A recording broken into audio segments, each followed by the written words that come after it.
La anterior clase, chicos, nos habíamos quedado en lo que es el citoplasma bacteriano, ¿no es cierto? Habíamos terminado de ver todo lo que era membrana citoplasmática y empezamos con citoplasma bacteriano. Una cosa que tenemos que tener claro, ¿no? Que hemos visto durante todo este tiempo que los microorganismos tienen la maquinaria biológica elemental. Sabemos que dentro de los elementos obligatorios está la pared celular, la membrana citoplasmática, que las hemos ya descrito en 3 clases creo, para que vean lo complejo que es la pared celular, la membrana citoplasmática. Hoy día les hablaré entonces del citoplasma, del ADN y de los ribosomas, ¿ya? Que constituyen entonces los elementos obligatorios que tiene la célula bacteriana. Entonces, hablemos del citoplasma bacteriano. El citoplasma bacteriano, como cualquier citoplasma, chicos, está constituido por una gran cantidad de agua. Perdón, aquí, vamos. Ahí está. Sí, está constituido por una gran cantidad de agua.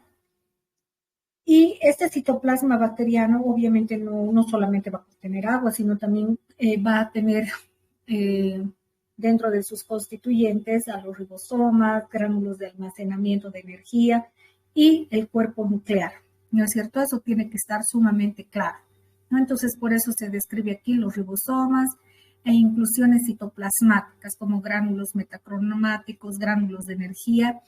Y bueno, aquí falta mencionar que también debería estar el material nuclear, ¿ya? En el citoplasma bacteriano, chicos, se llevan a cabo todos los procesos metabólicos que se llevan a cabo en la célula bacteriana. Si no existiera citoplasma bacteriano, entonces la bacteria no podría obtener su energía, y si no obtiene su energía, obviamente no va a poder vivir como tal. Por lo tanto, el citoplasma bacteriano se constituye en uno de los elementos indispensables que debe poseer una célula bacteriana y cualquier célula como tal, ¿no? Entonces, dentro de sus constituyentes, yo voy a desmenuzar un poquito más este punto. Cuando hablemos de fisiología bacteriana, voy a enfatizar mucho más en este punto. Pero por ahora, vamos a empezar a ver en el citoplasma bacteriano los constituyentes de este, y hemos dicho, vuelvo a ser redundante en este aspecto, la gran parte del citoplasma bacteriano está constituido por agua, de un 75 a un 85%, y algunos elementos inorgánicos que vamos a ver que son muy importantes en la bacteria. Pero también tiene, ya les he dicho, organelos, los ribosomas, que son muy importantes, y algunas inclusiones citoplasmáticas y el cuerpo nuclear, ¿ya? Y hemos dicho que no posee ni mitocondrias, ni cloroplastos, ni retículo endoplasmático rugoso, ni liso. Bueno, creo que ya eso ya es demasiado redundante. Empecemos a describir entonces uno de los principales constituyentes del citoplasma bacteriano, que son los ribosomas.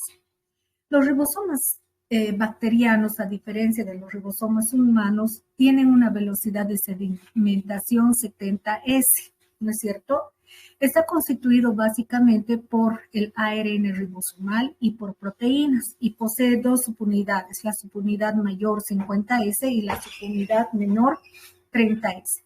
La función de los ribosomas, ¿cuál es? Es la biosíntesis de las proteínas, ¿no? Es muy importante conocer aquello. Sabemos que las proteínas son moléculas de vida, por eso el ribosoma es un organelo, pero tan indispensable en las bacterias que no puede dejar de existir. Por eso también los ribosomas se constituyen en blancos de muchos antibióticos. Solamente les voy a mencionar que existen antibióticos que actúan sobre la subunidad mayor. Van a ser, por ejemplo, los macrólidos, las linfosamidas y el cloramfenicol. Sobre la subunidad menor 30S, las tetraciclinas y los aminoglucósidos, ¿no? Entonces, fíjense que de todos los microorganismos estamos viendo que son de todos los antimicrobianos, son 5 antimicrobianos, 5 familias que actúan sobre el ribosoma. Eso ya les tiene que sonar un poco, ¿no es cierto? O sea, ¿por qué tantos antimicrobianos sobre una estructura? Seguramente, ¿por qué? Porque es de vital importancia la biosíntesis de las proteínas. Entonces, si yo quiero matar a una bacteria, obviamente voy a tratar de inhibir su síntesis proteica, con lo cual voy a lograr mi cometido de ir a matar al microorganismo o por lo menos ir a inhibir su crecimiento y desarrollo.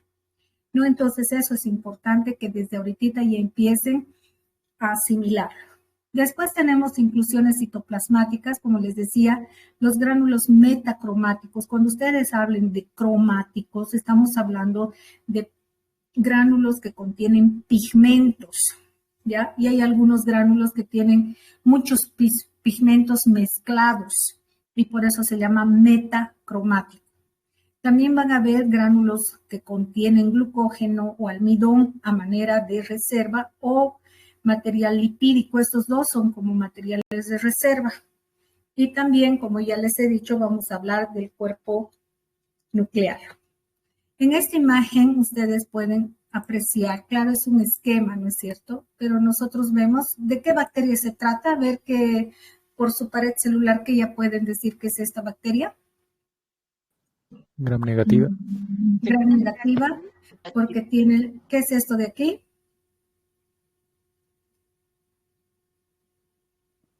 ¿Qué es? La membrana externa. Membrana externa, ¿qué es esto de aquí?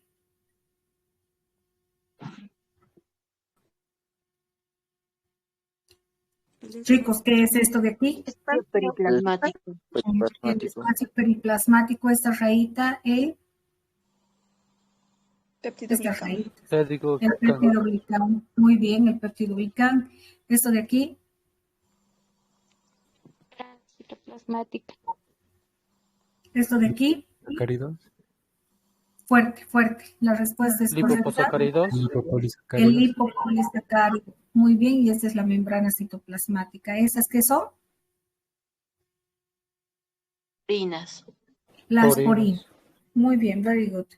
Y estos que ustedes están viendo acá son los ribosomas, ¿no? Y miren tantas vacuolas de inclusión que pueden ser, como hemos dicho, ¿no? Con gránulos metacromáticos, pueden haber vacuolas llenas de lípidos, de glúcidos, almidón. Así es la estructura bacteriana. Y miren, aquí no hay una membrana nuclear que delimite al cuerpo nuclear, ¿no es cierto? Entonces está en contacto directo con el citoplasma y sus orgánulos. Muy bien. Entonces empezamos a ver, como les decía, los ribosomas. La partícula ribonucleica, por eso se llama, ¿no? Ribonucleica, porque está formado por ARN ribosomal más una pequeña cantidad de proteínas. Como unidad ya sabemos que se denomina 70S. Tiene sus dos unidades, la mayor y la menor. La mayor de color café, la menor de color amarillo.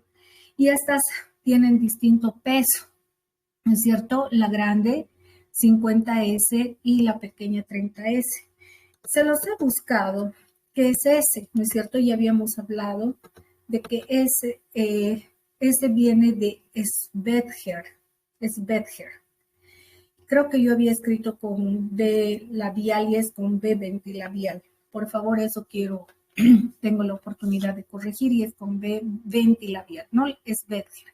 ¿Qué son las unidades Svedger? Entonces, la unidad Svedger es una unidad de medida que no pertenece al sistema internacional, ya sea de longitud, de peso, en este caso de peso, y que se utiliza en una ultracentrifugación para medir el coeficiente de sedimentación de una partícula. Lo que tenemos que subrayar es el coeficiente de sedimentación de la partícula cuando está en una ultracentrifugación.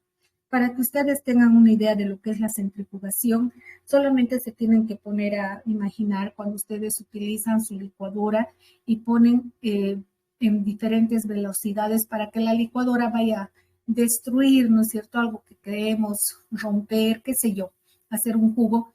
Pero lo que hace la licuadora es ese rodamiento que tiene abajo empieza a girar a tal velocidad que lo que está haciendo con el líquido que se encuentra en su interior es darle velocidad. ¿no?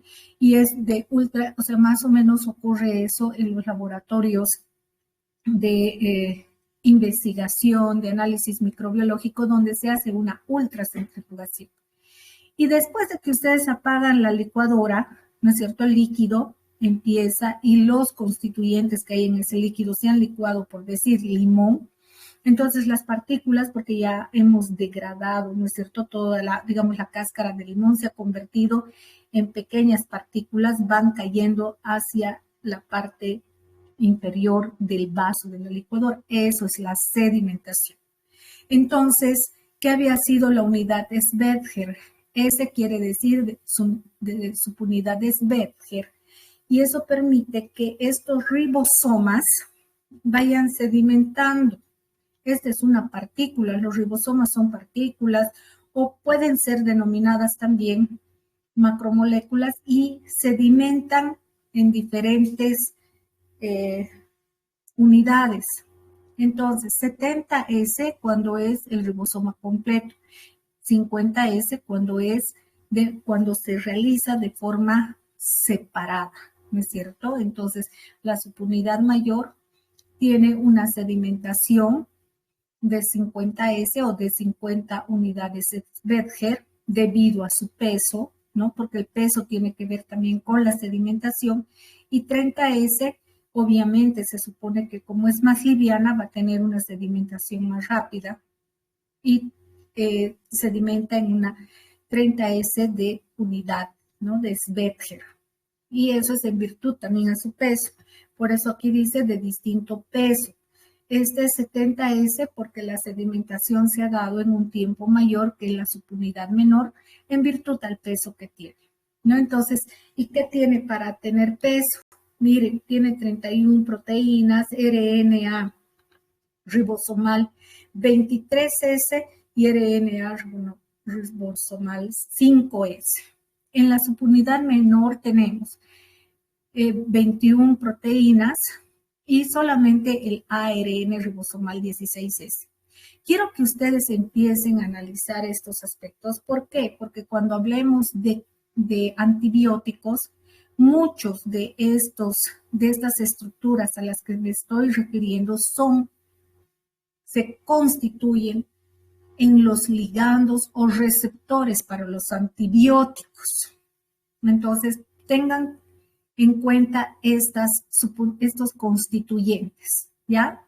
Entonces, aquí ustedes están viendo cómo están constituidas. Veamos, echaremos un ojo por dentro. Entonces, hemos dicho en la subunidad mayor está el ARN ribosomal 5S y el ARN ribosomal 23S. Esos forman parte de la subunidad 50S. Y en la 30S solamente tenemos el ARN ribosomal 16S.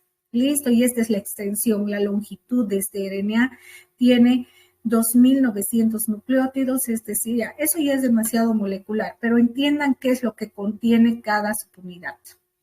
Ahora, sabemos que debemos comparar, por eso no hay presentes en miles copias en el citoplasma bacteriano y por eso el citoplasma bacteriano tiene un aspecto granular. Su función es responsable de la síntesis proteica, eso que quede claro. Ahora, como les decía, tenemos que comparar siempre un ribosoma eucariótico con un procariótico. Este es el procariótico y este es el eucariótico. ¿Por qué es importante comparar? Porque al momento de dar antimicrobianos, saben que para que el antibiótico ejerza su actividad antimicrobiana, en este caso, ¿qué tiene que pasar con el antimicrobiano? El antimicrobiano, chicos, tiene que atravesar todo esto. Para entrar al ribosoma, que es esto que está aquí adentro, estos son gran cantidad de ribosomas, entonces el antibiótico, ¿qué tiene que hacer? Tiene que atravesar ¿qué? Tiene que atravesar la pared celular, la membrana citoplasmática y llegar a su blanco, que es el ribosoma que está en el interior de ¿qué? De la bacteria embebido en su citoplasma. Entonces tiene que atravesar todas estas estructuras para llegar hasta aquí. Yo tengo que entender que las bacterias están en contacto con mis tejidos, ¿no? Por ejemplo, una bacteria puede estar adherida Aquí está, estas son mis células epiteliales y esta la bacteria está adherida a mi célula epitelial. Si yo quiero matar a esta bacteria, inevitablemente el antibiótico también puede estar en contacto con nuestra célula epitelial. Pero ya sabemos que el antibiótico tiene que tener su link, su receptor. Por eso el antibiótico es quimioatraído hacia la bacteria y no al receptor humano. Pero ¿qué pasaría en el supuesto de que el antimicrobiano ingresa dentro de esta célula epitelial? ¿Qué pasa si atraviesa nuestra membrana y llega a nuestra célula epitelial? Entonces, podría ir a causar daño a la biosíntesis de proteínas humanas. En realidad no ocurre tal situación en virtud de que, en virtud de la composición diferente de los ribosomas bacterianos y de los ribosomas humanos. Por eso es tan importante que nosotros entendamos que en los seres humanos los ribosomas tienen diferentes subunidades, ¿no? Entonces, al empatizar en ello, nosotros podemos entender que los niveles de toxicidad pueden ser menores.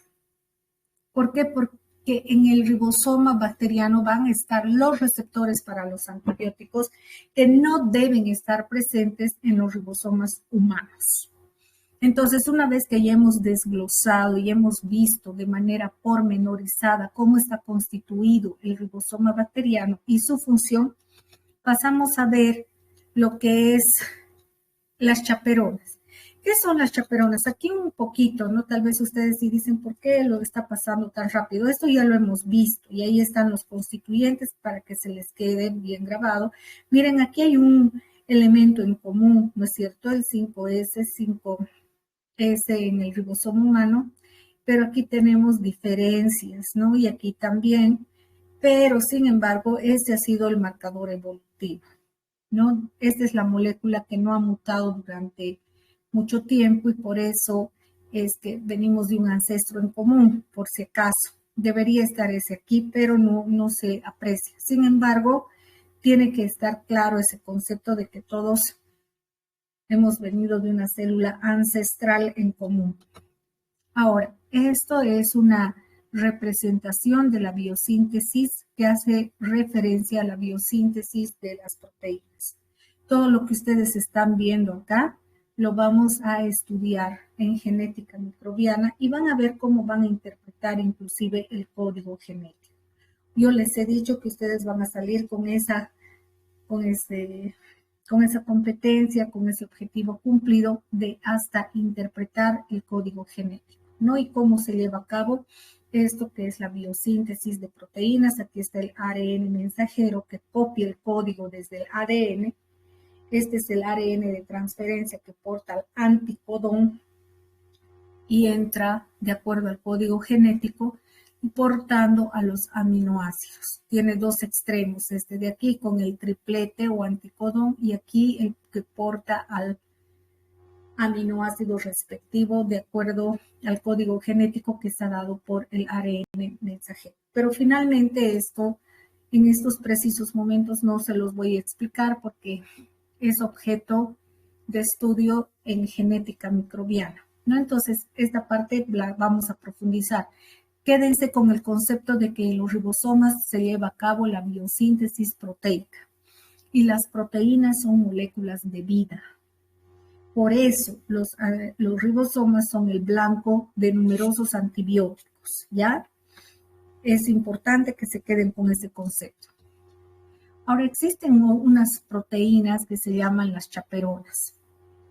¿Qué son las chaperonas? Hemos dicho que en el ribosoma se biosintetizan las proteínas.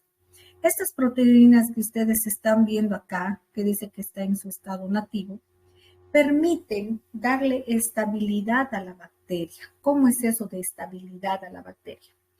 Miren, cuando ustedes agarran y almuerzan, ustedes pueden llevarse, o en el desayuno, ustedes pueden llevarse a la cavidad bucal un café caliente.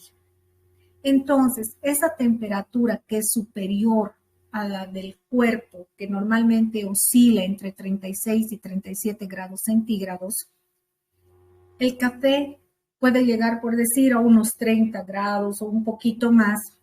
Tampoco pueden tomar un café que les queme, ¿no es cierto? Tiene que ser, pero sin embargo, la temperatura es superior a la de su cuerpo. Las bacterias que están en nuestra boca, por esa inestabilidad de temperatura, deberían morir, pero sin embargo no lo hacen. Entonces las bacterias pueden sobrevivir a temperaturas superiores en ese rato, porque ha sido un shock térmico que ha sufrido la bacteria. Estaba a una temperatura de 37 grados y ustedes toman café, listo. Esas bacterias, por ese shock que ha sido dado en un determinado tiempo, en un instante, podrían desestabilizarse y morir. Y sabemos que en la cavidad bucal tenemos más de 1000 especies. No estoy hablando de 1000 bacterias, de 1000 especies. Son billones y trillones de bacterias que tenemos en boca. Podrían morir, pero no lo hacen gracias a estas proteínas que les dan estabilidad a temperaturas. Por eso se llaman proteínas de shock térmico. Ahora hagan de cuenta lo contrario. Hagan de cuenta que está haciendo tanto calor que ustedes agarran y se toman agua fría, agua con hielo, helado. Entonces, ¿qué está pasando? Ya también están bajando la temperatura de la cavidad bucal momentáneamente. Las bacterias deberían morir, pero no lo hacen gracias a estas proteínas de shock térmico. Estas proteínas que las protegen del shock térmico se llaman entonces chaperonas. ¿Ya? Ahí están, y ahí están los ribosomas. Esto es un ribosoma, ciertamente, es como una representación de lo que ocurre para que se sintetice la proteína, ¿no? El ribosoma, el ARN mensajero, ahí está sintetizándose, ¿qué cosa? La proteína, ¿no es cierto? Ahí están muchos ribosomitas y se sintetiza la proteína, pero fíjense, dice retículo endoplasmático. Esto no puede tratarse, entonces, de una célula bacteriana. Este es un retículo endoplasmático de una célula eucariota, pero yo les he traído esta imagen para que ustedes tengan una noción de que más o menos va sintetizando la proteína, ¿no? Entonces, es así como debemos de interpretar. De ARN se sintetiza la proteína y se libera. Estas proteínas entonces son las famosas chaperonas que también nosotros tenemos, las bacterias también habían sabido tener, pero en las bacterias sabemos que esas proteínas son las del famoso choque térmico. Aparte en el citoplasma bacteriano, aparte de los ribosomas, de estas proteínas, en algunas bacterias podemos encontrar esto que está señalizado con esta flechita roja. ¿Qué son estas cosas? Son vesículas de gas. Estas vesículas de gas, como su nombre lo indica, están llenas de gas, de aire. Entonces, ¿y para qué le sirve eso a una bacteria? Estas vesículas de gas, por lo general, están presentes en bacterias aerobias. Porque estas vesículas de gas hacen que la bacteria y todo su cuerpo, como ustedes entenderán, miren, la bacteria es una célula bastante pesada por todos los elementos que la constituyen. Entonces, estas vesículas de gas, que son bastante numerosas, hacen que la bacteria ascienda, si está en un líquido, se vaya a la superficie. ¿Para qué? Para que la bacteria obtenga el oxígeno necesario para llevar a cabo sus procesos vitales de vida, como la respiración. Si esta es una bacteria aerobia, necesita de oxígeno para vivir. ¿Dónde y en qué bacterias encontramos? ¿Dónde? En el citoplasma. ¿En qué bacterias encontramos las vacuolas o vesículas de gas? En bacterias aerobias. En mi cuerpo, ¿dónde hay bacterias aerobias? En mi saliva, en mis lágrimas, en mis ojos, en mi piel. Entonces, esas bacterias tienen que estar en la superficie para poder obtener el oxígeno. Como a mí me interesa más el área odontológica, entonces yo tengo que decir dónde, básicamente en la saliva. La saliva está llena entonces de bacterias aerobias.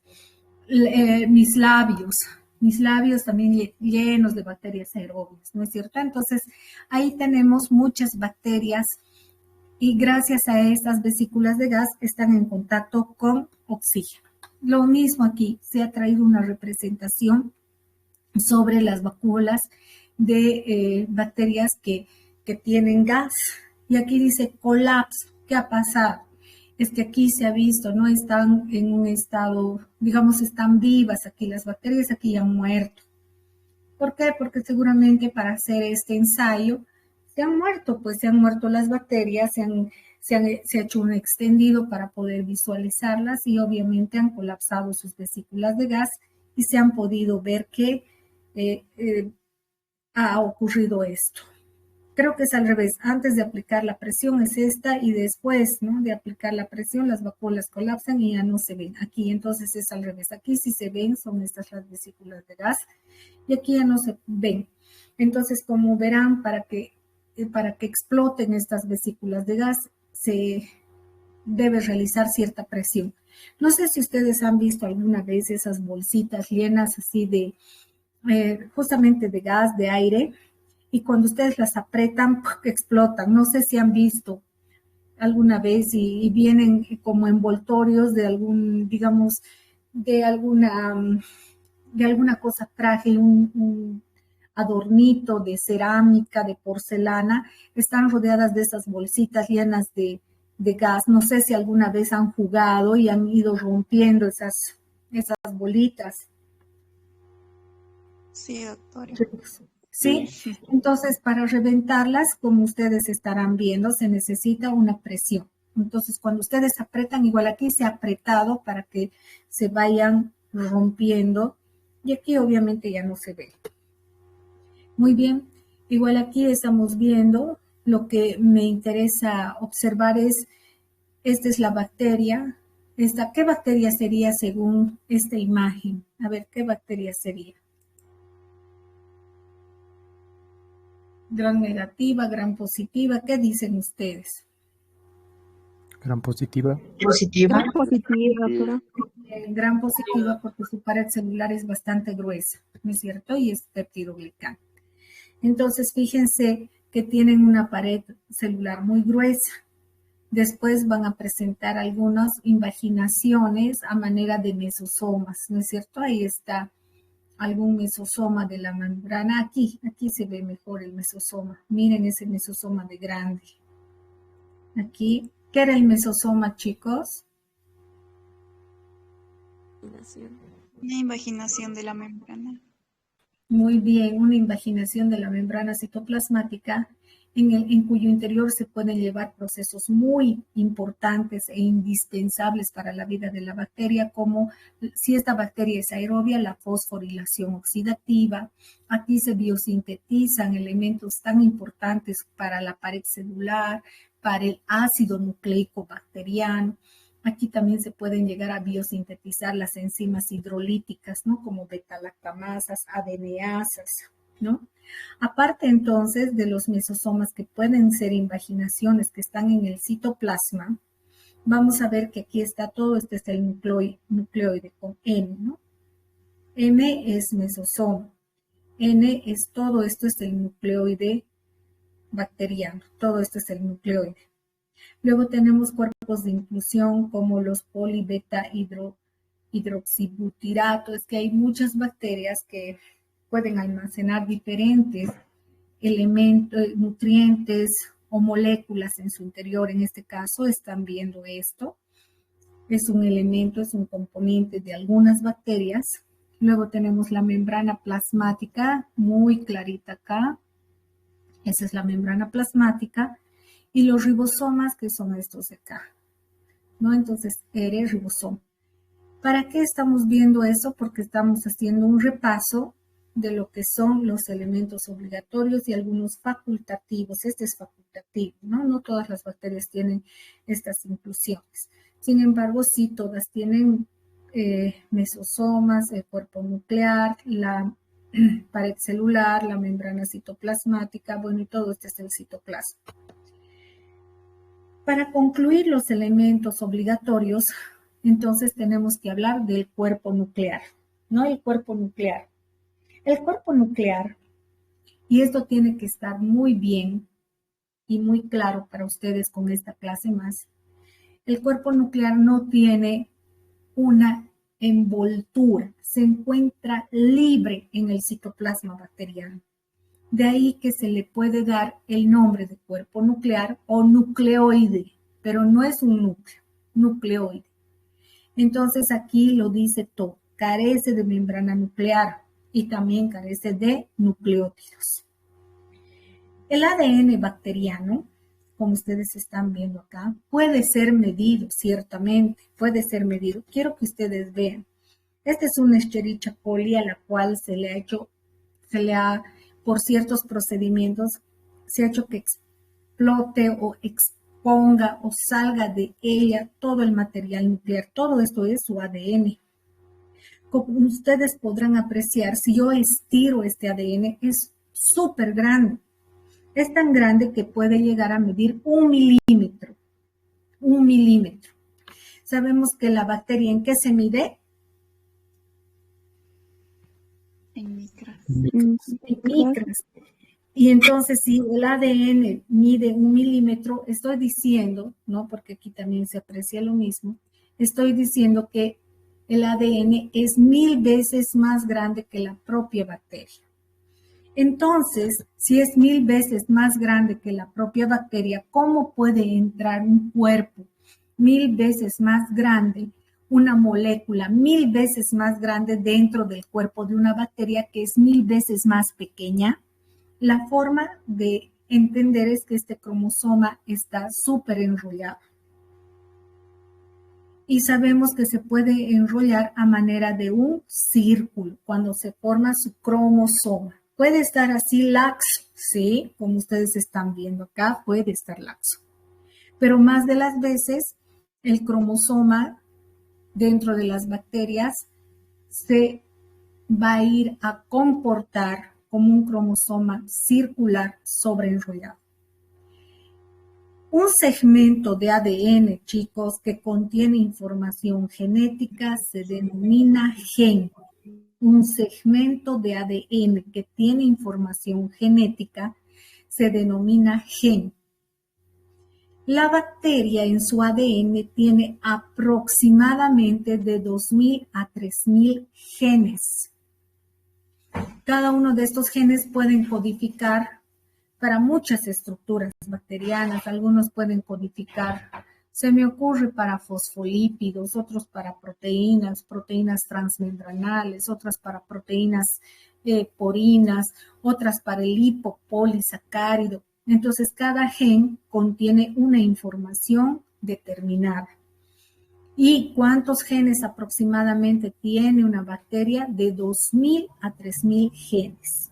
Su cromosoma, el ADN cuando está súper enrollado o compacto, adquiere la forma de cromosoma y en las bacterias es circular. Aparte, la bacteria puede tener ADN extracromosómico, o sea que sabemos que es plásmido y puede provenir de bacteriófagos, pero eso ahorita vamos a ver. Hasta aquí lo que yo quiero que aprendan es que un elemento obligatorio de la estructura bacteriana es el cuerpo nuclear, conocido como nucleoide, que carece de membrana nuclear, no tiene nucleolo y que tiene aproximadamente 2000 a 3000 genes que se encuentran súper enrollados, ¿no? Ahí está la bacteria, su genoma. Aquí está laxo, ¿no? El ADN siempre presenta doble hebra, por eso se llama ADN. Si solo fuera de una hebra, no se llama ADN, pero a veces pasan cosas en los microorganismos, pero en las bacterias siempre hay doble hebra, ¿sí? Una cadena paralela y la antiparalela. Ahí está el ADN, miren, asociado a histonas. Las histonas son proteínas que permiten el sobreenrollamiento del ADN para que se condense y forme el famoso cromosoma.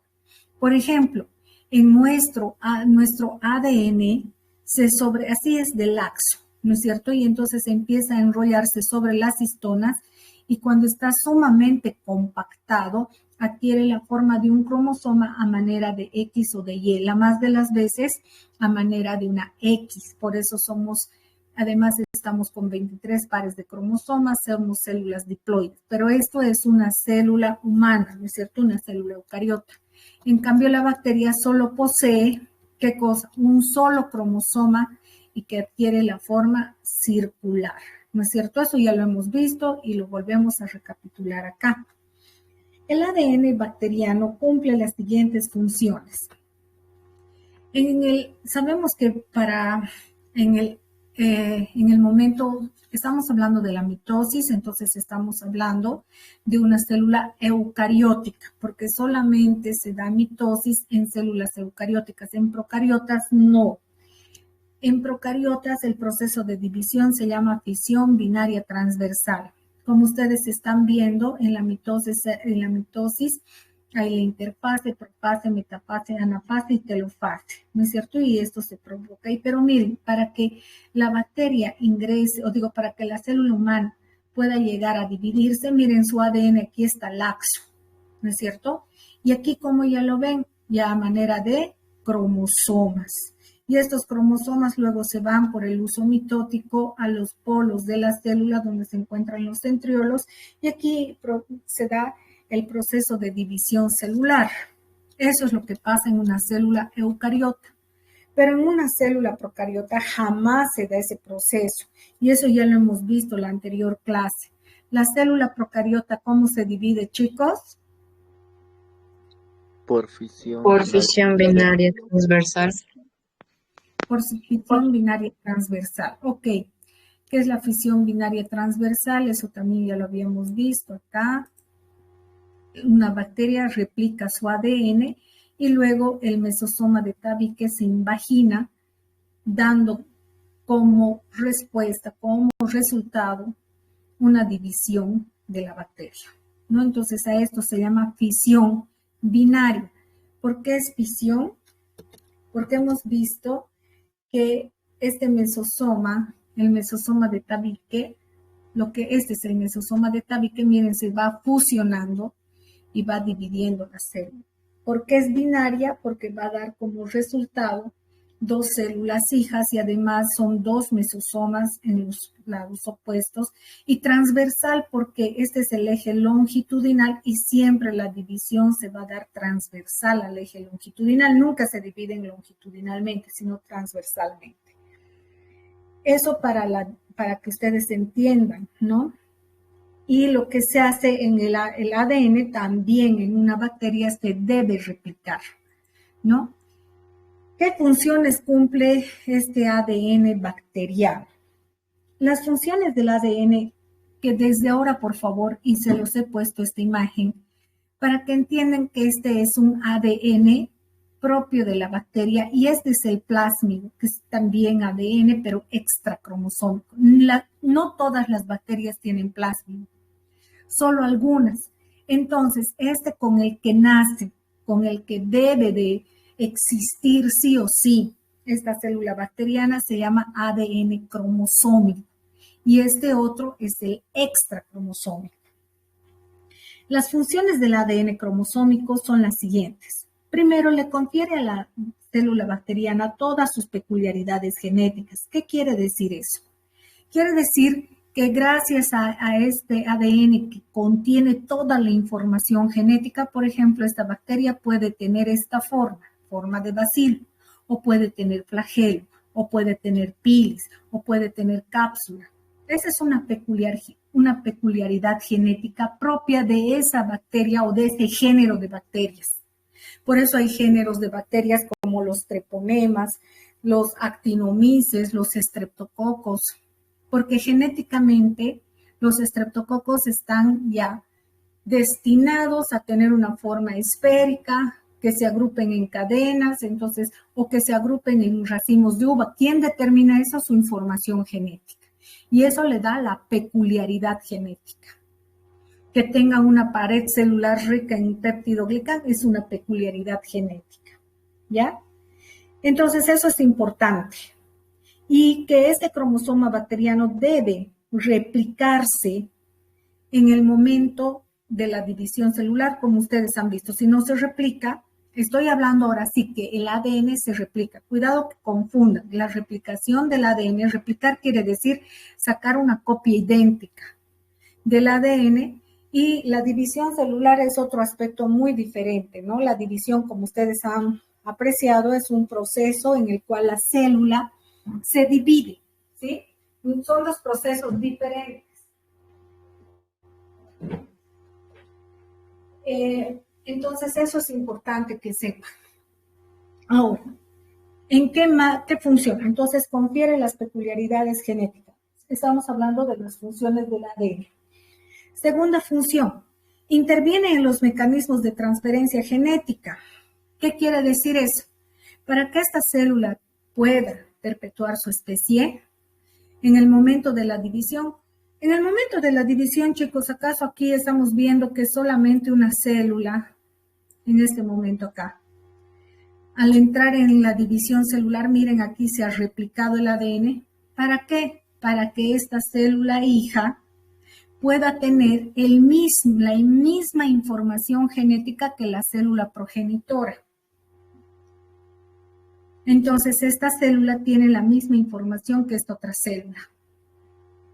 Eso es importante porque esa es la forma de asegurarse que toda la descendencia de esta bacteria tenga la misma información genética, que tenga estas peculiaridades genéticas. Entonces, no nos olvidemos, el ADN interviene en los mecanismos de transferencia genética, lo que le da entonces esa transmisión hereditaria a toda la progenie de esta especie bacteriana. ¿Ya? Y eso, miren, se dice que la transferencia genética se caracteriza por tener un solo, la transferencia genética es dada por una sola molécula de ADN, porque miren, ahí está la molécula de ADN, obviamente se ha replicado, pero cada célula hija queda con una molécula de ADN, por eso es haploide también, un sistema único de transferencia genética, porque se refiere que solamente la bacteria tiene un cromosoma circular, solo uno, ¿ya? Y esto se transfiere genéticamente a toda la descendencia. Tercera función, el ADN también tiene que intervenir en el proceso de división celular. Si la célula se va a dividir, ¿qué va a pasar previamente aquí? El ADN se debe de replicar. ¿Para qué? Para que la célula inmediatamente entre en el proceso de división celular. Si no se replica, entonces no puede entrar la célula en un proceso de división celular, porque sería incoherente pensar que solamente una célula se quede con ADN y la otra célula hueca, sin ADN. No, siempre tiene que ocurrir este proceso. Esa es la tercera función. La cuarta función, el ADN regula todo proceso metabólico que hay en la célula bacteriana. Todo, porque claro, el ADN contiene toda la información de una célula. Entonces no puede estar pues ajeno a todo lo que ocurre en la célula porque esta es la molécula portadora de toda la información genética. El ADN regula la síntesis proteica. Sí, por supuesto, indudablemente, porque el ARN surge del ADN. Es el primer paso de la expresión del gen. Hemos dicho un segmento de ADN, un segmentito de ADN contiene información genética. Entonces la ARN polimerasa viene, abre la burbuja de transcripción y va a ir a transcribir lo que dice el gen. Entonces de ADN, su copia es el ARN mensajero, el cual va a ir al ribosoma y va a encargarse el ribosoma de traducir ese código genético y lo hace a través de la síntesis proteica. Obviamente, entonces, el ADN regula la síntesis proteica porque es la molécula portadora de la secuencia de los aminoácidos. Si no se está entendiendo esto, lo voy a explicar en lo que es genética. Ya, por favor, vamos a enfatizar eso, pero desde ahorita quiero que asimilen ese concepto. Esas son las 5 funciones importantes del ADN, ¿no? Entonces, conferir las peculiaridades genéticas, intervenir en los mecanismos de transferencia genética como la estructura encargada de la transferencia hereditaria que tienen las bacterias, intervenir en los procesos de división bacteriana, regular todo proceso metabólico de la célula bacteriana y por último regular la síntesis proteica. Son las 5 funciones. Y con eso habríamos terminado todo lo que corresponde a los elementos obligatorios de la bacteria. Para un repaso, ¿cuáles son los elementos obligatorios? La pared celular, la membrana citoplasmática, el citoplasma, el ácido nucleico ADN y los ribosomas. Obviamente, si tiene ADN, esta bacteria tiene automáticamente ARN. Ahora voy a empezar a describir los elementos facultativos. Son 5 los obligatorios, son 5 los facultativos. ¿Cuáles son los elementos facultativos? El plásmido o ADN extracromosómico, la cápsula, y voy a ir describiendo en ese orden. Plásmido, cápsula, flagelos, pilis y esporas. Termino con esporas. Empecemos entonces con los elementos facultativos. Miren, aquí está el corte, ¿no es cierto? Este ya es un elemento facultativo, la cápsula. Ahí por dentro está la pared y por dentro de la pared la membrana citoplasmática, el citoplasma, los ribosomas que están tipificados acá, ¿no es cierto? Ribosomas que son estos de celeste, o bueno, azulitos, perdón. Después tenemos el cuerpo nuclear que están viendo acá. Y esos son los 5 elementos obligatorios. Ahora, ¿cuáles son los elementos facultativos? La cápsula, miren, ahí está la cápsula. El ADN extracromosómico, como ustedes podrán comparar, es un ADN sumamente pequeño en relación a todo lo que es el cuerpo nuclear o material genético propio de la bacteria, el ADN cromosómico, ¿no? Los plásmidos son partículas muy pequeñas de ADN. Después hemos dicho que pueden tener los flagelos, los pilis o fimbrias, bueno, le he dicho la cápsula, y estas son las vacuolas de gas, algunas contienen dióxido de carbono, algunas bacterias que son fotosintetizantes, los clorosomas, ¿no es cierto? Y algunas tienen que tener la espora que aquí no hay, ¿no? Y esos son los elementos facultativos. No nos olvidemos de repasar siempre por algo. Si hay algo que se repite es, y aquí está mal, ¿no? No es núcleo, es nucleoide. ¿Núcleo cuándo? Ah, sí, aquí puede ser núcleo. ¿Por qué? Por lo que dice aquí. Miren, núcleo no tiene núcleo la célula procariota. La eucariótica sí.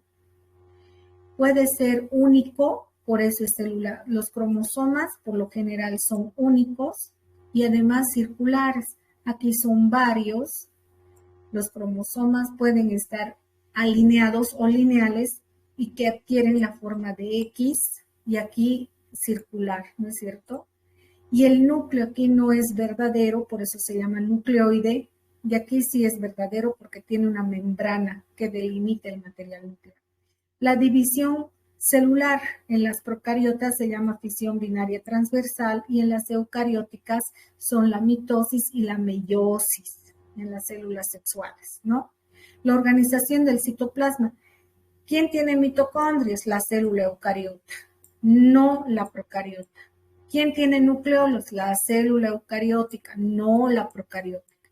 ¿Quién tiene retículo endoplasmática? La eucariótica, no la procariota. El aparato de Golgi, no la procariota. Sí, la eucariota y los ribosomas, sí, pero con diferentes unidades, 70S, 80S. Pared celular, sí, de peptidoglicano y en gran negativas el lipopolisacárido. ¿Hay algunas eucariotas que tienen pared celular? Sí, las plantas tienen pared de celulosa y los hongos que les he estado preguntando en su examen, la pared de quitina. Movilidad, las bacterias sí tienen gracias a los flagelos y en eucariotas, por ejemplo, en protozoos van a haber cilios.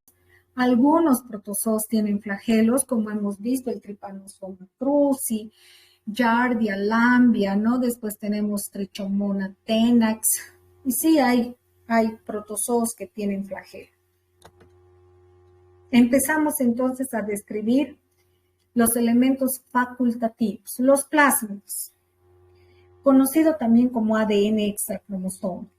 Un pequeño porcentaje de bacterias pueden tener estos plásmidos y hemos visto, es exclusivo de algunas bacterias. Pero ojo, las bacterias que poseen esta información genética adicional le puede cambiar todas las cualidades que tiene una bacteria. Pese a ser una molécula tan pequeña de ADN, este ADN puede contener información genética que le da propiedades adicionales a la bacteria, nuevamente enfatizar en aquello.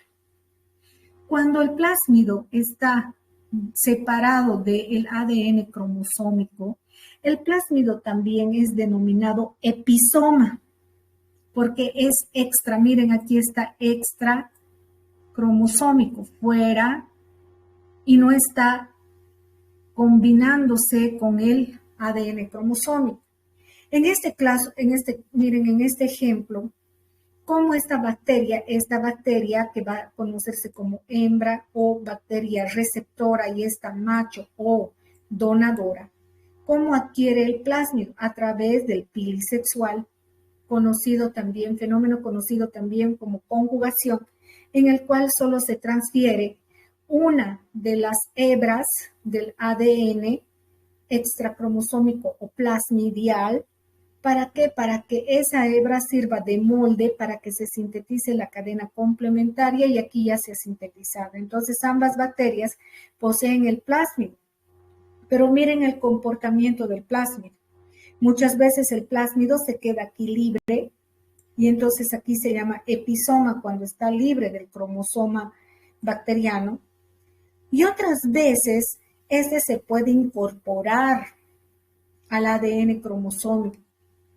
En estos casos ya no puede llamarse pues epi. Epi es encima o sobre, ahí está sobre. Entonces este plásmido, ¿cómo se va a llamar? ¿Qué se llama el plásmido conjugado al ADN cromosómico?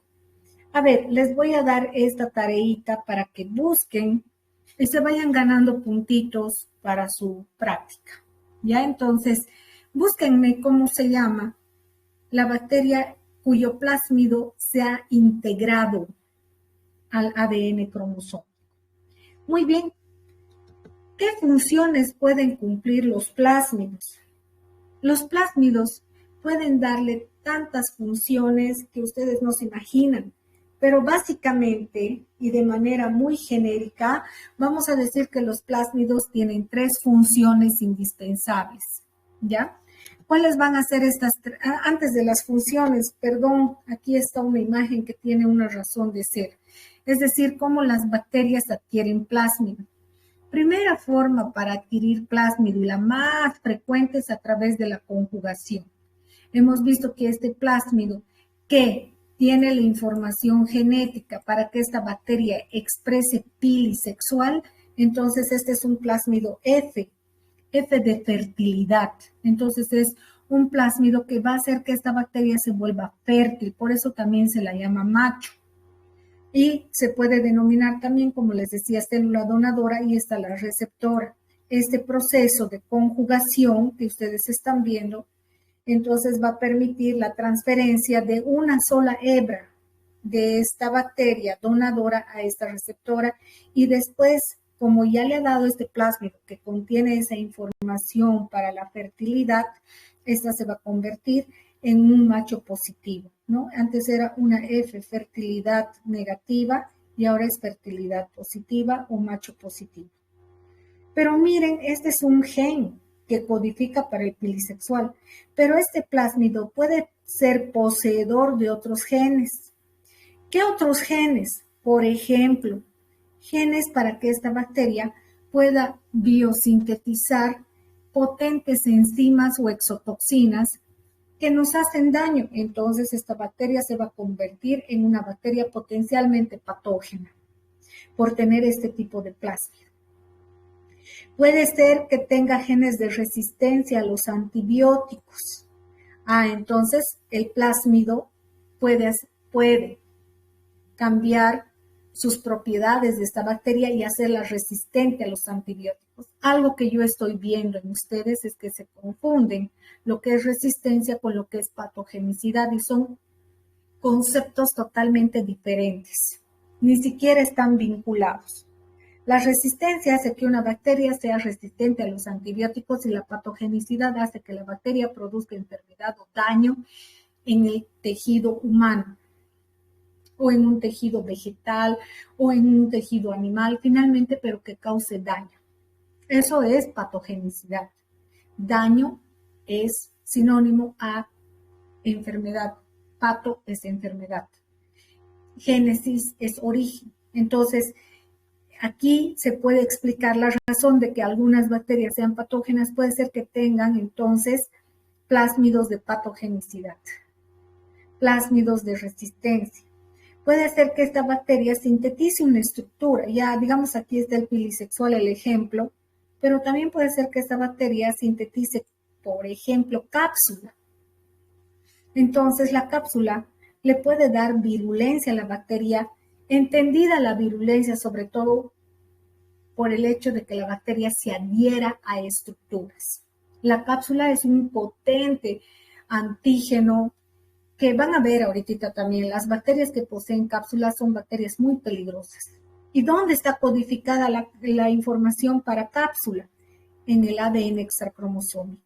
¿Por qué les digo que empiecen a pensar de la siguiente manera? Si hay una bacteria que tiene cosas extras, ya les he dicho, es una superbacteria. Es como los superhombres, ¿no? Superman, los X-Men, los Avengers, todos son esos superhombres. Pero ya hemos dicho que eso es ficticio, pero en las bacterias eso es verdad. O sea, es una realidad que supera la ficción.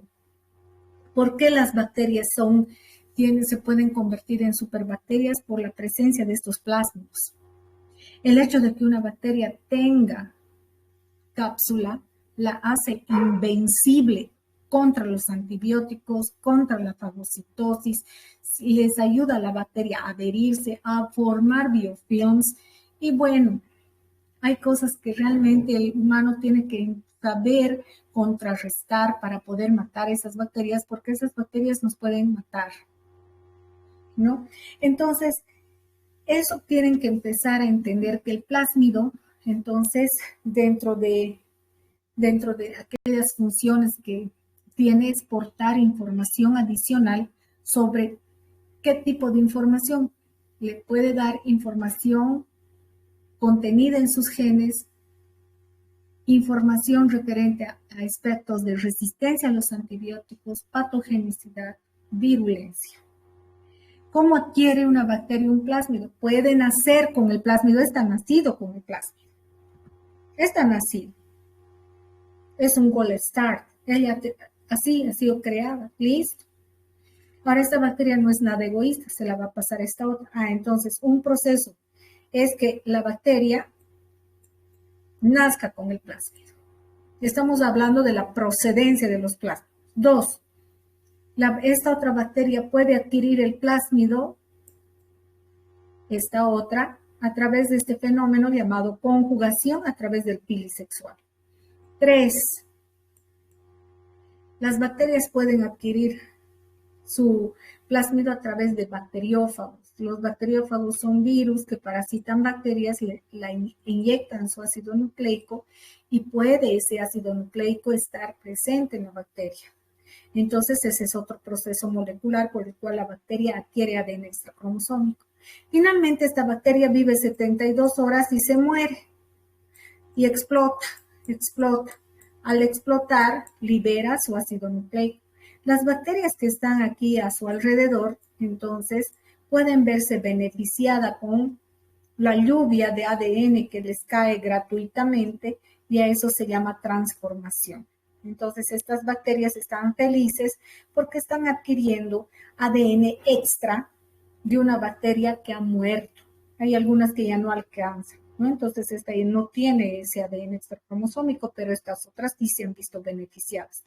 Entonces, son cuatro razones por las cuales las bacterias pueden adquirir el plásmido. Uno, de forma natural, que las bacterias nazcan con el plásmido. Dos, a través de la conjugación. Este proceso por el cual el plásmido le da el ADN extracromosómico se llama transducción, y esta se llama transformación de los transformers, acuérdense, ¿ya? Transformación. Son 4 procedimientos por cómo la bacteria adquiere el plásmido. Ahora, el plásmido, de acuerdo al plásmido, ¿qué información contiene? Ya les he dicho, puede ser que esta bacteria se convierta en una bacteria resistente, por ejemplo, con la liberación de beta-lactamasas que van a ir a destruir a quién, al antibiótico beta-lactam. Puede ser que el plásmido haga un cierre de porinas, entonces el antibiótico no ingresa y se ha vuelto resistente. Estos son ejemplos de resistencia a los antibióticos, ¿ya? De resistencia.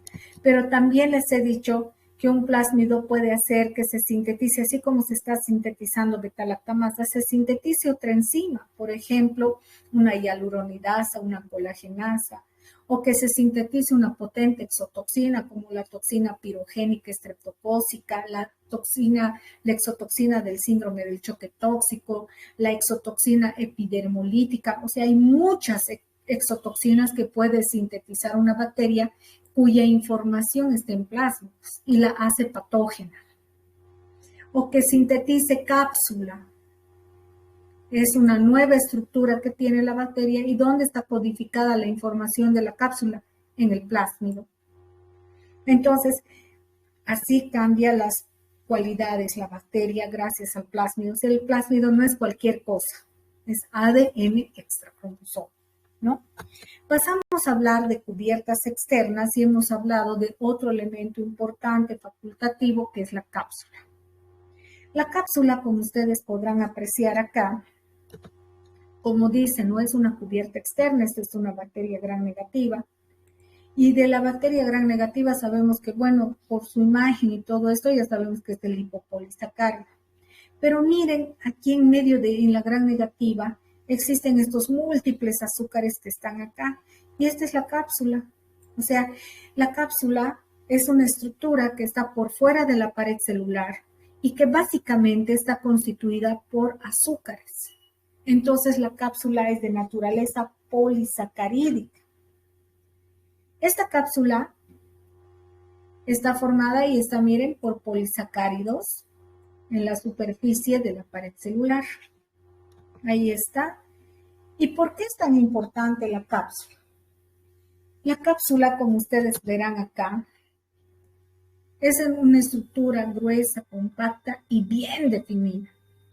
¿Qué propiedades le da a la bacteria? Antifagocítica, protege de la acción de anticuerpos, antibióticos, sustancias tóxicas para la bacteria como los desinfectantes y antisépticos, la protege de la acción de los bacteriófagos. A una bacteria no le gusta que un bacteriófago venga y la parasite porque la puede destruir. Le da propiedades de adherencia. Tiene capacidad antigénica, esto lo voy a explicar ahorita, y es un substrato para la propia bacteria. Entonces, ¿cuántas funciones cumple? A ver, 1, antifagocítica. 2, de protección ¿a qué? Aquí sí me tienen que decir a qué. A los anticuerpos, a los antibióticos, a las sustancias como desinfectantes y antisépticos, a los bacteriófagos. Es una adhesina y es un antígeno por sí solo.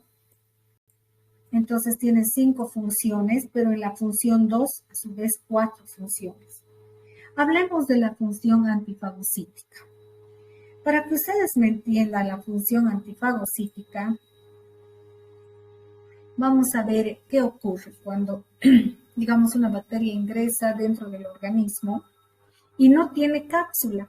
Por ejemplo, ahí está, digamos, yo me he cortado, ahorita al cortar una manzanita, al pelar una manzana, me corto y en el cuchillo hay hartas bacterias y entran directamente a mi sistema, ¿no es cierto? Entonces una bacteria se adhiere a mi epitelio. Cuando la bacteria no tiene cápsula, miren, es fácilmente opsonizada por los anticuerpos. El anticuerpo ya evita la adherencia de la bacteria y además favorece la fagocitosis. No, se lo ha comido. Entonces, para que ustedes entiendan, un macrófago, ¿cómo sabe? Un macrófago, ¿cómo sabe que tiene que fagocitar? Quiero que entiendan eso, por favor, que la fagocitosis no es cualquier proceso. La fagocitosis, que es dada por los macrófagos, solamente se da en dos condiciones. A saber, ¿qué condiciones? Cuando la bacteria está señalizada por anticuerpos, eso quiere decir que el macrófago solamente va a fagocitar aquellas bacterias que han sido opsonizadas, recubiertas por anticuerpos. ¿Por qué? Porque el macrófago, chicos, todo lo que ocurre en nuestro cuerpo es molecular. Un anticuerpo tiene dos partes. Estas partes que son sus bracitos y esta parte que es la que está expuesta, o sea, la que está hacia afuera. Esta fracción se llama fracción cristalizable o fracción constante. Esta parte de la Y, el palito, se llama entonces fracción FC. ¿Qué quiere decir FC? Fracción constante o fracción cristalizable. Y esta que se une al antígeno, porque este es el antígeno, es la bacteria y es una sustancia extraña en nuestro cuerpo, entonces es un antígeno. Entonces, esta partecita que ustedes están viendo acá se une a partes de la bacteria que se llaman epítopes, eso vamos a ver en antígenos, pero finalmente el anticuerpo también se tiene que unir a ciertos receptores que tiene la bacteria, que son como una especie de bolitas que tiene la bacteria y que se llaman epítopes. Entonces, esta fracción se llama FAB. ¿Por qué es FAB?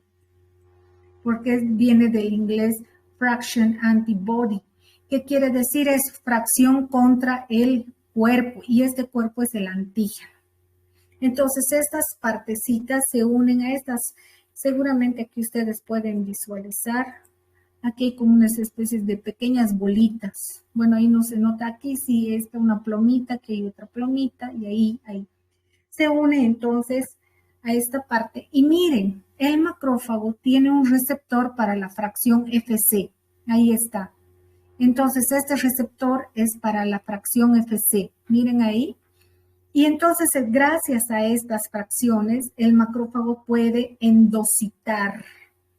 Puede endocitar al microorganismo y dentro de él se va a formar el fagosoma y después vienen los lisosomas, se fusionan al fagosoma, liberan las enzimas digestivas y la bacteria es destruida en pequeñas fraccioncitas, ¿ya? Entonces, las bacterias solamente son fagocitadas cuando son señalizadas por los anticuerpos. Pero también cuando se da la fagocitosis, cuando hay el complemento 3B. Sobre la bacteria se pega el complemento 3B y miren, el macrófago tiene este receptor para el complemento 3B. Fíjense, ahí dice receptor para el complemento 3B. Pero, ¿qué está pasando cuando una bacteria tiene cápsula? La cápsula va a cubrir al complemento 3B, lo cubre. Entonces el macrófago va a ir a querer fagocitar y no va a poder. Así como está aquí rodeando al complemento 3B, también puede rodear a los epítopes y por eso el anticuerpo no va a poder fijarse en la bacteria. Y si no se fija el anticuerpo, entonces no va a haber fagocitosis.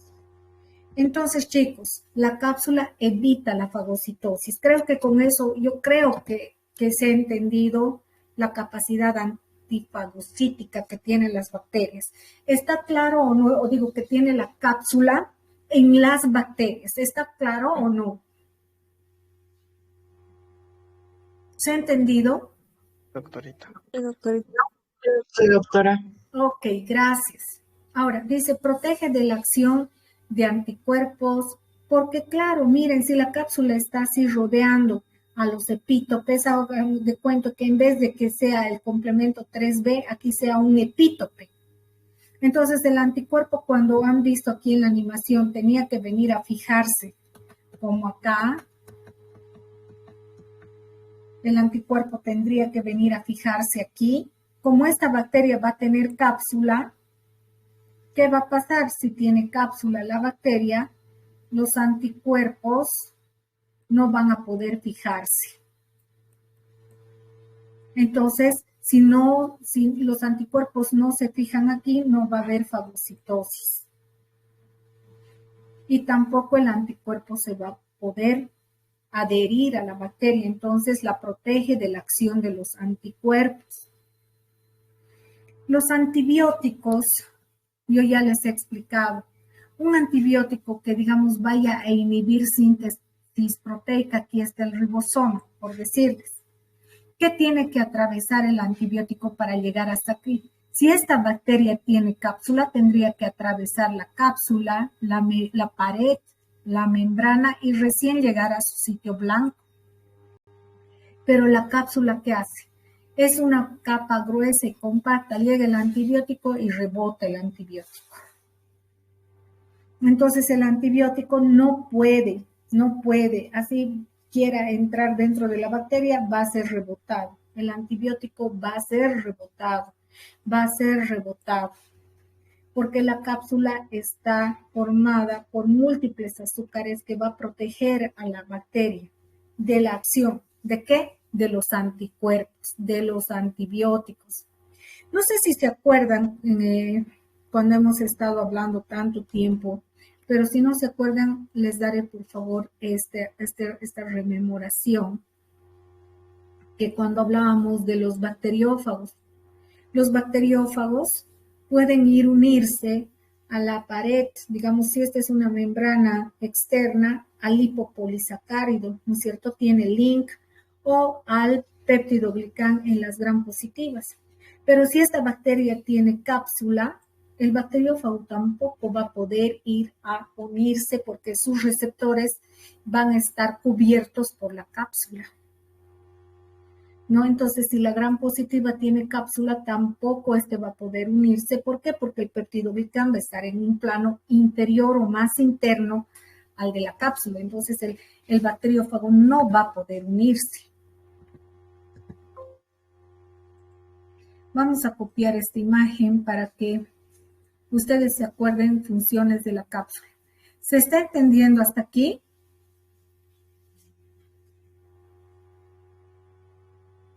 Sí, doctora. Sí, doctora. Ok, entonces sigamos viendo esto de la fagocitosis, o digo de las funciones de la cápsula. Evita la fagocitosis, evita que los bacteriófagos se adhieran, evita que los anticuerpos se unan. ¿Cuántas funciones ya hemos visto? Antifagocítica, protege de la acción de los anticuerpos, de los antibióticos, de sustancias tóxicas para la bacteria, la protege de, por ejemplo, si nosotros trapeamos nuestra casa con hipoclorito de sodio todos los fines de semana, que deben ustedes hacer operación limpieza en su casa, sábado y domingo. Entonces, estas bacterias cuando tienen cápsula, el hipoclorito de sodio no las va a matar porque tiene cápsula. ¿Ven? Los protege también de los bacteriófagos. Son adhesinas. ¿Qué quiere decir eso? Que la cápsula, miren, semejante estructura, todo esto es cápsula.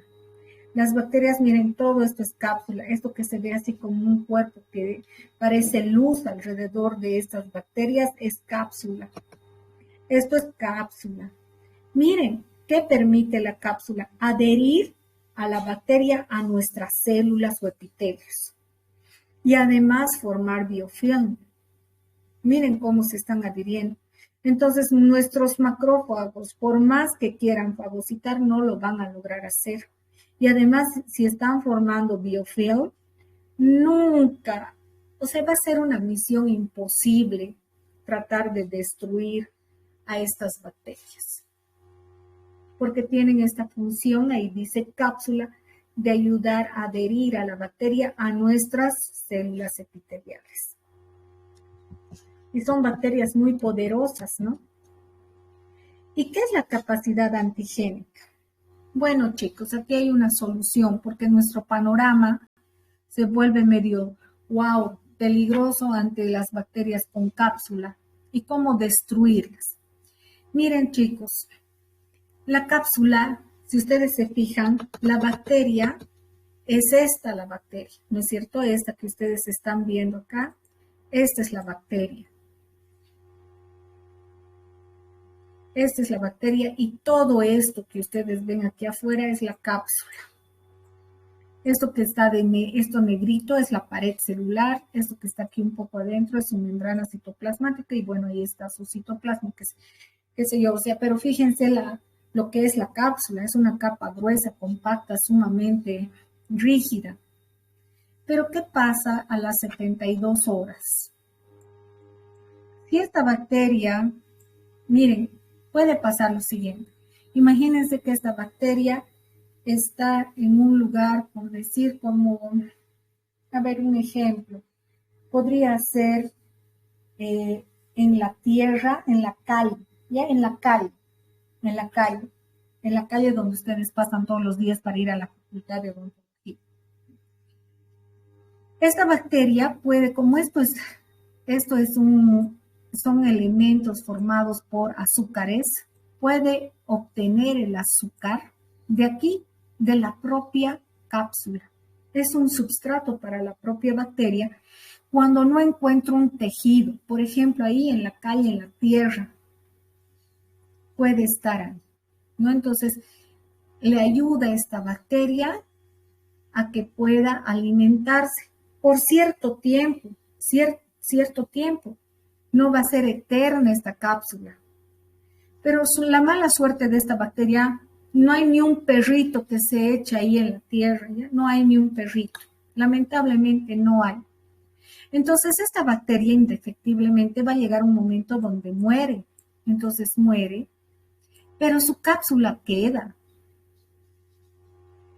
Esta cápsula, chicos, pese a que la bacteria ha muerto aquí, ya no tiene vida, no tiene signos vitales, esta cápsula persiste. ¿Qué han hecho en los laboratorios de microbiología?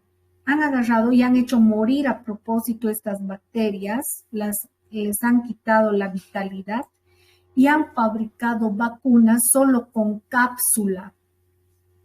Como es un elemento tan grueso, formado por tantos azúcares, y es de un ser totalmente ajeno a nuestro cuerpo, cuando estos microorganismos entran a través de una vacuna en nuestro cuerpo, son capaces de provocar respuesta inmune por sí solos. Es decir, la bacteria aquí ya está muerta y es como el huevo cuando el huevo, la yema y todo se descompone. ¿Qué queda? La cáscara, ¿no es cierto? Es como si fuese la cáscara de esta bacteria, pero que tiene capacidad antigénica. ¿Qué quiere decir antigénica? De comportarse como un antígeno. ¿Qué es un antígeno? Es una sustancia extraña de alto peso molecular que puede estimular la formación de anticuerpos por sí solo, sin la bacteria y aquí. Entonces, lo que han hecho ha sido justamente eso. Saben que en estos días ya empiezan a bajar las temperaturas y se va a empezar a dar el fenómeno de los resfriados, no solamente por virus, sino también por bacterias que nos pueden llevar a tener una neumonía. El agente etiológico justo es este, de las neumonías, es el Streptococcus pneumoniae. Es un estreptococo. ¿Qué peculiaridad tiene el Streptococcus pneumoniae que causa la neumonía? Que tiene cápsula. ¿Qué hacen para prevenir la neumonía? La vacuna. ¿Qué hacen con la vacuna? Destruyen aquí a la bacteria y ¿qué nos inyectan? Cápsula. La cápsula, ¿por qué nos interesa poner la cápsula? Porque este microorganismo siempre va a tener cápsula. Ya es constitutivo su plásmido de cápsula. Entonces, ¿qué nos ponen a nosotros? Nos ponen las cápsulas, aunque rotas, aunque sean así fragmentos de cápsula del estreptococo neumonía en la vacuna, para que nuestro cuerpo empiece a generar anticuerpos contra la cápsula, y cuando el niñito inhala el estreptococo neumonía, ella va a tener anticuerpos opsonizantes contra la cápsula y va a ser fácil la fagocitosis. Entonces, la cápsula por sí sola tiene poder antigénico. La cápsula se la conoce, por lo tanto, como antígeno K. El lipopolisacárido por sí solo producía también la formación de anticuerpos y se conoce como antígeno O. Solitito el lipopolisacárido, cuando la bacteria muere, se desprende el lipopolisacárido y sirve como un antígeno per se, por sí solo. Entonces, ese es el antígeno O. La cápsula también, por ser de alto peso molecular, es el antígeno K y tiene propiedad antigénica. A eso se refiere propiedad antigénica. Ya les he hablado que es un substrato para la propia bacteria. Cuando esta estructura polisacarídica, en vez de ser así bien organizada, como están viendo acá, bien organizado, grueso, compacto, se comporta más como una capa desorganizada, así de azúcares que están ahí, pero todos desorganizados, no así en este orden, sino bastante desorganizados, forman lo que se ha denominado la capa de slime o limo, que es una estructura polisacarídica poco definida. No es como estas imágenes que estamos viendo, y que por favor quédense con esta imagen. Miren cómo son estas estructuras, son gruesas, compactas, bien definidas. La capa, miren, gruesa, compacta, bien definida. La capa de slime o limo es una estructura poco definida, pero sin embargo le permite a las bacterias adherirse a las superficies de los tejidos, a superficies no descamativas. La piel se descama. Por ejemplo, hay otras partes de nuestros epitelios que no van a tener ese potencial de recambio tan frecuente como la piel. Entonces, la capa de slime o limo, o si no, imagínense un catéter.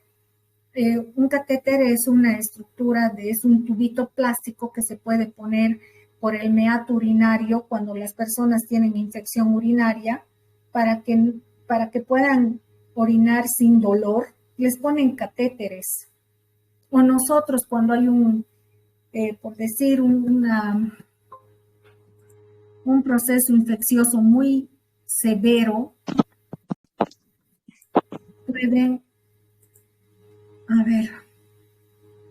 pueden haber catéteres y nosotros podemos poner catéteres. Ya, entonces vamos a ver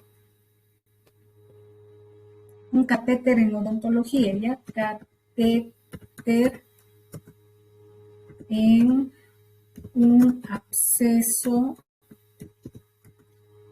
de origen dental. Cierren ese micrófono, por favor. Entonces, miren, aquí se está haciendo un catéter. Aquí ha habido, ¿qué cosa? Una osteomielitis, ¿no? Una infección odontógena muy, pero muy severa. Entonces, aquí lo que se hace es una incisión y de ahí se drena, pero aquí para que siga drenando se le pone un tubito para que siga drenando y ese es un catéter. Ya un catéter que se pone porque tiene que seguir drenando este proceso, ¿no? Y se abre, miren, y así los catéteres son así como tubitos transparentes y de aquí sale pus todo el tiempo. Y tiene que estar así permeable. Pero ¿qué ocurre? Las bacterias pueden ir a colonizar estos catéteres, esta superficie, porque no es descamativa, no es un epitelio, y pueden ir a formar un biofilm. Y podemos también coinfectar este proceso. Por eso hay que trabajar con mucho cuidado los catéteres en odontología. Entonces, las bacterias pueden ir a adherirse a esas estructuras gracias a la capa de slime o limo, ¿ya? Entonces esa es la famosa cápsula. Ya saben entonces las funciones que tienen y miren ahí está la adhesión, cómo ayudan a adherirse a las bacterias y formación de biopelículas. Se formaron biopelículas, hemos entrado a un campo tan peligroso porque si no podemos lograr destruir la biopelícula, el biofilm, las bacterias nos pueden llegar a matar a nosotros, eso ya saben. Hay antibióticos, sin embargo, que pueden romper biofilms y eso les voy a enseñar en quimioterapia antimicrobiana, ¿ok? Entonces, por ejemplo, ahí estamos viendo que cuando tienen el antígeno K, este es ahí, fíjense, esta es la cápsula que se está formando, son múltiples azúcares y se van a ir formando uno al lado del otro y van a formar entonces la famosa cápsula. Y este es, por ejemplo, el Streptococcus pneumoniae que está formando, miren desde dónde vienen los polisacáridos, desde el interior de la bacteria y los van exportando hacia afuera, ¿no? Entonces, así forman su biofilm. Hablemos de las otras dos estructuras, que son los flagelos y las fimbrias. Los flagelos. Los flagelos están constituidos por una proteína, miren ahí, porque es proteína que se llama flagelina, que le permite el flagelo a una bacteria movimiento. Y hemos dicho que son los únicos elementos que le dan movimiento a la bacteria. Las bacterias cuando sensan alimentos van a ir a ese lugar, si digamos el pulmón tiene algún alimento que le interesa a la bacteria, va a ir hasta el pulmón la bacteria por estos movimientos flagelares y eso le permiten una quimiotaxis positiva, así se llama. Los flagelos son tan grandes, pero tan grandes, y se constituyen, por ser tan grandes y pesados, en potentes antígenos que pueden provocar por sí solos. Si yo le corto a la bacteria aquí sus flagelos y lo pongo en una vacuna, por sí solos pueden provocar respuesta inmune. Por eso los antígenos, los flagelos se denomina el antígeno H flagelar, por su alto peso molecular. Entonces son potentes antígenos, ¿y cómo se los llama? Antígenos H flagelar, por favor, eso no nos olvidemos para que se quede para siempre. Entonces, tenemos tres estructuras que por sí solas, cuando no hay la bacteria en sí, la bacteria puede estar muerta, puedo fabricar vacuna en base a estos elementos que por sí solos pueden provocar una respuesta inmune, son el antígeno O del lipopolisacárido, el antígeno K de la cápsula y el antígeno H del peptídeo. ¿Entendido? Chicos, ¿se ha entendido? Sí, doctorita. Chicos, ¿se está entendiendo bien? Doctora. Sí, doctora. Sí, doctora. Bueno, gracias. Es que me salgo muchas veces porque encienden, bueno, sus micrófonos. No suele ocurrir, ¿no? Listo. Entonces, ¿qué le da el flagelo a una bacteria? Movilidad o motilidad, así también se denomina, ¿no? Y gracias a los flagelos las bacterias pueden ascender. Las mujeres, por ejemplo, las chicas, las bebecitas, las ancianitas, tienen tendencia a tener infecciones urinarias. ¿Por qué? Porque imagínense una bebecita, una chica que ha tenido recién su bebé, no tiene la experiencia de una mamá que ya ha tenido 2 bebés. Entonces es su primer bebecito. La bebecita es mujercita y se hace caquita en su pañal. ¿Qué va a pasar con la caquita? Puede llegar a contaminar el meato urinario. O la mamá al limpiarle su caquita lleva sus heces fecales hacia el meato urinario, hacia arriba, en vez de llevar hacia la espaldita, hacia atrás. Y eso es por su inexperiencia. Entonces está arrastrando fragmentos de heces fecales hacia el meato urinario y estas bacterias, como tienen esos flagelos, se van por el meato urinario y van a causar una infección urinaria a la bebé. O las ancianitas que en vez de limpiarse las heces fecales hacia atrás, hacia la espalda, llevan las heces hacia adelante. ¿No? Entonces, la Escherichia coli, yo les doy ese ejemplo, es una bacteria que sale por heces fecales. Y como una Escherichia que sale por heces va a causar una infección urinaria por estos procedimientos que les estoy diciendo. Por una mala limpieza traen las heces fecales hacia adelante, hacia el meato urinario. Y la bacteria que tiene sus flagelos contamina y bueno, ahí están en la historia de las... Y la Escherichia coli es un dolor de cabeza porque tiene muchos plásmidos, no saben. Luchar con infecciones urinarias es hoy por hoy uno de los grandes retos. Ahí están las bacterias que tienen flagelos, tienen movimiento, ¿sí? Ahora miren, los flagelos, como están viendo aquí, pueden ser penachos de flagelos, miren así, penachos. Pueden ser que los penachos de flagelos solo estén en uno de sus polos, o como esta Escherichia, esta es una Escherichia que dice, a mí me gusta traer el pelo suelto, y miren todos sus flagelos alrededor de la bacteria. Y aunque ustedes no crean, esta distribución de los flagelos permite una clasificación de las bacterias. Pero veamos, un flagelo está formado por la flagelina y estos son aminoácidos que van formando la flagelina. Salen desde la membrana, desde el citoplasma, atraviesan la membrana citoplasmática y miren, tienen esta parte, un flagelo tiene todo, es un rotor, todo. Es una ciencia impresionante el flagelo. Y esto se va moviendo y por eso la bacteria tiene movimiento. Atraviesa, miren, pasa por el espacio periplasmático y se externaliza atravesando también la membrana externa, ¿no? Ahí está, miren, todo lo que tienen y estas proteínitas van como si fuera un rodamiento, dan vuelta y eso es lo que permite dar movimiento al flagelo.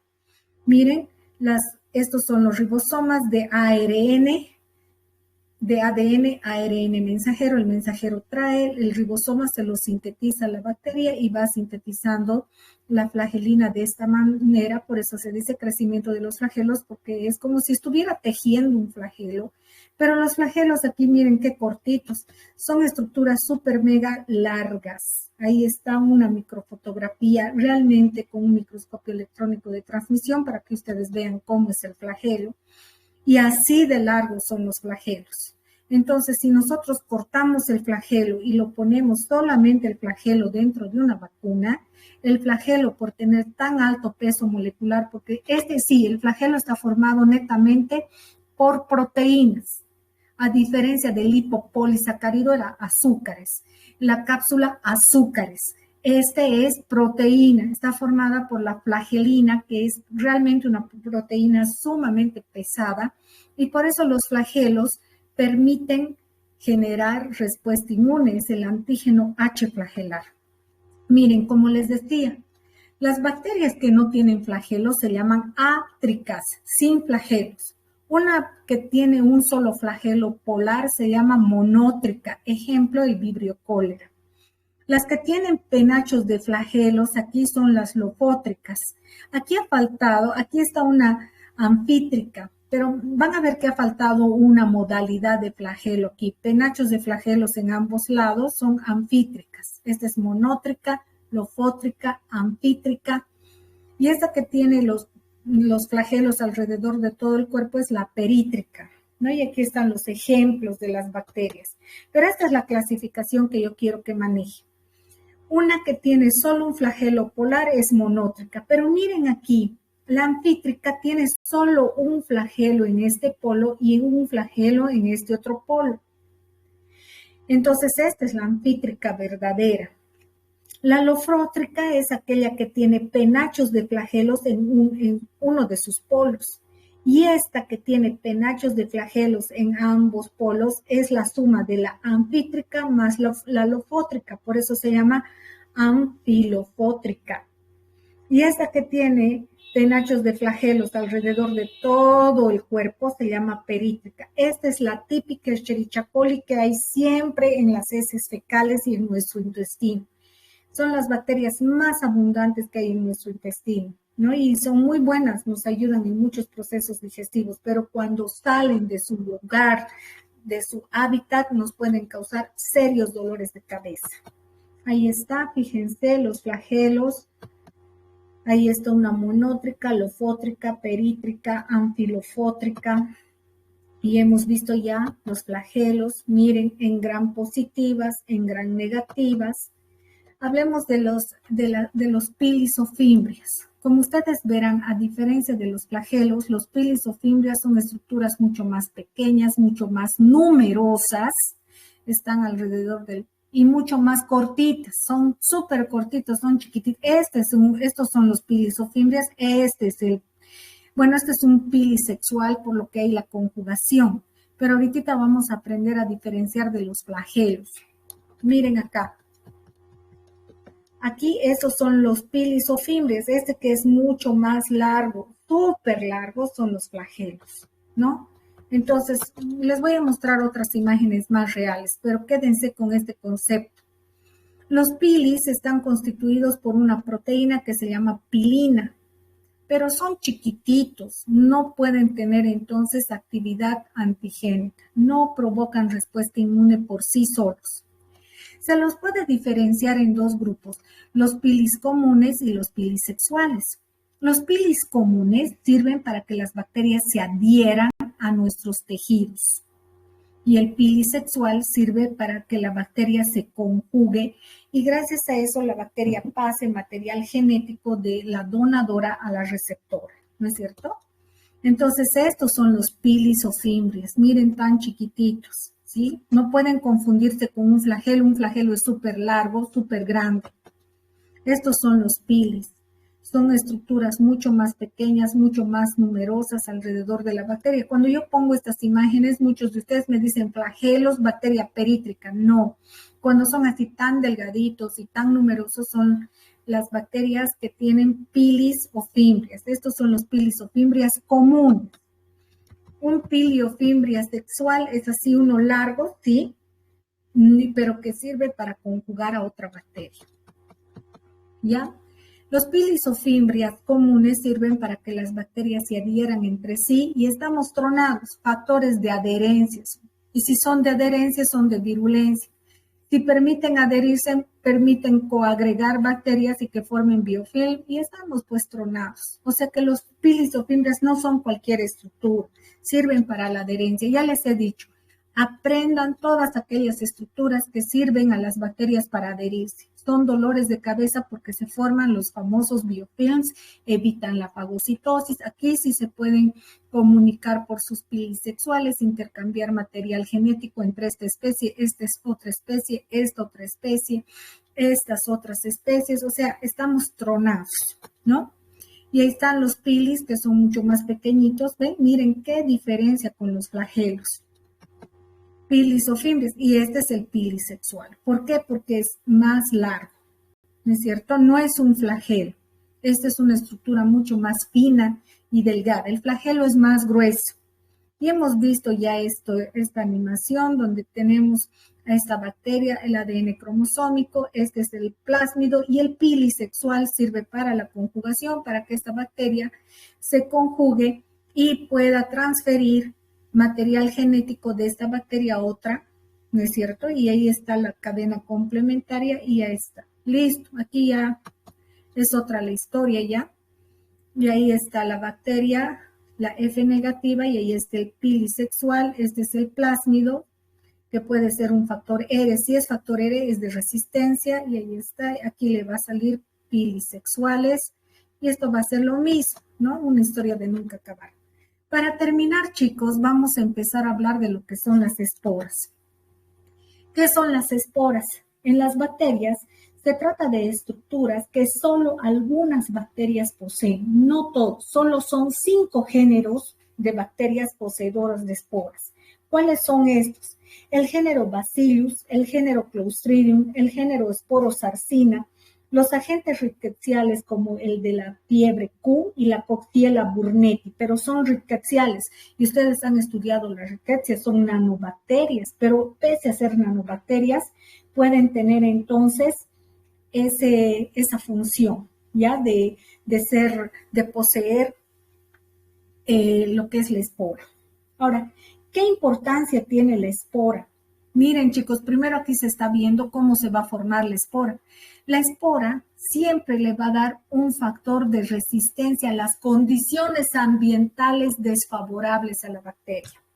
Una bacteria con esporas puede vivir en condiciones tan adversas como, por ejemplo, que viva en el desierto de Atacama, puede vivir en el suelo de nuestras calles, donde está la bacteria sujeta a las inclemencias del tiempo. Puede haber sol, puede haber lluvia, puede haber frío, todo, y la bacteria se mantiene viva gracias a la espora. Cuidado que me estén diciendo que las esporas le sirven a la bacteria como métodos de resistencia a los antibióticos. No. ¿Para qué había servido la espora, chicos? Chicos, ¿para qué sirve? Lo que son condiciones adversas. Adversas, exacto. Para eso les sirve. Chicos, ya me he pasado del tiempo, pero ya les voy a dar cómo se forma una espora. La bacteria que tiene el genoma y la información genética para formar su esporo, que solo son 5 géneros de bacterias y a decir de paso, sobre todo gram positivas, solo en bacterias gram positivas, miren cómo se forma la espora. Miren, esta es la membrana citoplasmática, ¿no es cierto? Se invagina. Y esta membrana citoplasmática invaginada lo que está permitiendo primero es una replicación del ADN. Una vez que se ha replicado el ADN, miren, esta que se ha invaginado forma un compartimento especial. Miren así esta pequeña partecita. Ahí está, miren, y esta otra vuelta, esta otra parte que ha quedado aquí, que es más grande, que es también parte de membrana citoplasmática, es como que otra vuelta a la endocitara. Y miren cómo se forma aquí un compartimento mucho más grueso y compacto dentro de la propia bacteria. Ahora miren lo que ha ocurrido con el ADN que quedaba aquí afuera. Ha sido degradado. Miren, ahí estaba el ADN, aquí está siendo degradado y aquí es totalmente degradado. ¿Y qué ha pasado dentro de lo que se denominará de ahora en adelante endóspora? Aquí adentro se mantiene el material genético. Esta se podría decir doble pared, doble membrana que está formando esta endóspora, porque ahí está, ¿ven? Doble membrana ya de la famosa endóspora, es gruesa, con doble membrana. Pero miren, esta va a ir a ganar inclusive si ustedes se fijan aquí dice se está hidratando y aquí le empieza a salir como una especie de una capita que se llama el exosporium. Y miren chicos, este estadio permite que la bacteria en estas condiciones donde se ha superprotegido al ácido nucleico bacteriano, que aquí ya no está representado, por si acaso, miren, aquí está. Esta parte de la bacteria va a permitir que esta bacteria en sí pueda soportar cualquier condición medioambiental adversa.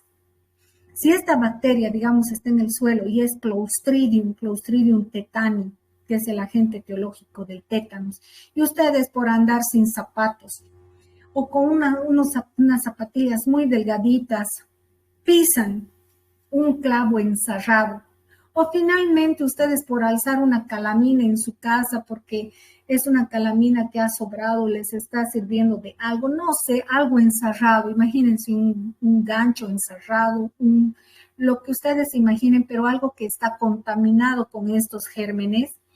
Este germen, una vez que entra dentro de nuestro cuerpo, se libera de toda esta parte envejecida y libera a la endóspora para que se convierta en una exóspora, porque ella está fuera del cuerpo de la bacteria. Esta germina, así se llama, germina, y se vuelve en esta bacteria bella que era a un principio, es como un cisne, ¿no? Que se ha convertido, el patito feo que está aquí, se convierte de nuevo en la misma bacteria, ha germinado.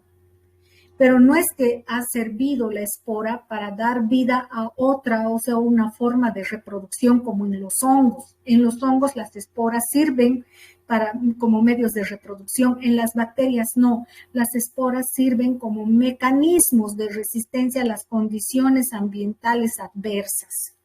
Y se liberan, está aquí al revés, ¿no es cierto? Miren cómo se va formando, Ahí está el córtex, miren, y está dispuesto a ser liberado, y esta espora luego germina y se va a convertir nuevamente en esta bacteria.